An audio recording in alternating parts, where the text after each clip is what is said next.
Qui dit cœur sacré sous-entend incarnation. Car s'il existe un cœur à ce point saint, pour qu'on le nomme ainsi, ce ne peut être que le cœur de Jésus, Dieu fait homme.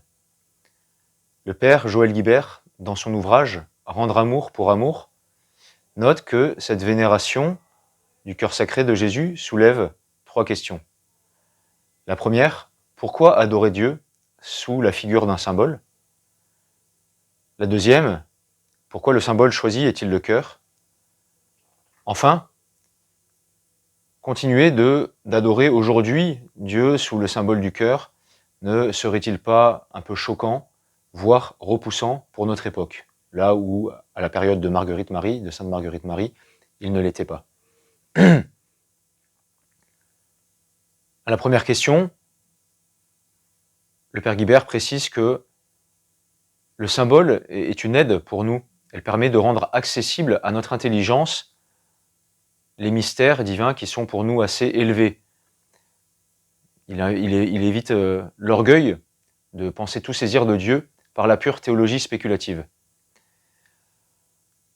À la deuxième question, il répond par l'évidence, puisque le cœur est, d'une manière un peu générale, dans toutes les cultures, et même de manière profane, ce qui représente l'amour, le centre de l'être, le siège des passions, des émotions. Et donc il était plus convenable de choisir le cœur plutôt que les mains ou les pieds de Jésus, qui sont aussi très vénérables, certainement. Enfin, à la troisième question, il rappelle que cette question des opposants à la vénération des images ne date pas d'hier, hein, elle remonte à la querelle des images, mais que s'il est vrai qu'à certaines périodes, notamment à la période de Sainte Marguerite-Marie, il pouvait y avoir un risque de dépeindre un cœur qui se rapproche plus d'un cours d'anatomie et de médecine, eh bien, la vénération du cœur n'empêche pas de s'approcher, de saisir quelque chose du mystère divin.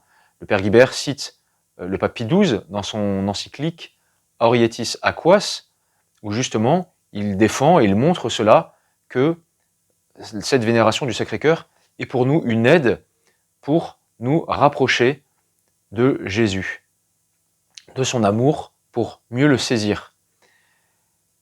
Mais il montre aussi que Jésus, même dans ses apparitions, n'est pas prisonnier de certains symboles, et c'est notamment le cas dans l'apparition, dans la révélation faite à Sainte Faustine, où Jésus se révèle en entier dans sa personne, montrant les 2 rayons sortant de son cœur, et le cœur lui-même étant voilé.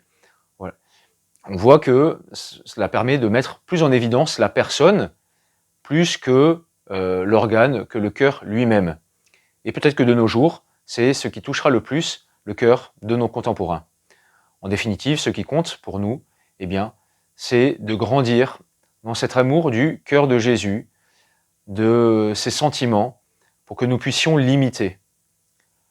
Cœur de Jésus, brûlant d'amour, embrase-nous par ton esprit, que nos cœurs soient semblables aux tiens, que nous brûlions de charité. Saint Carême.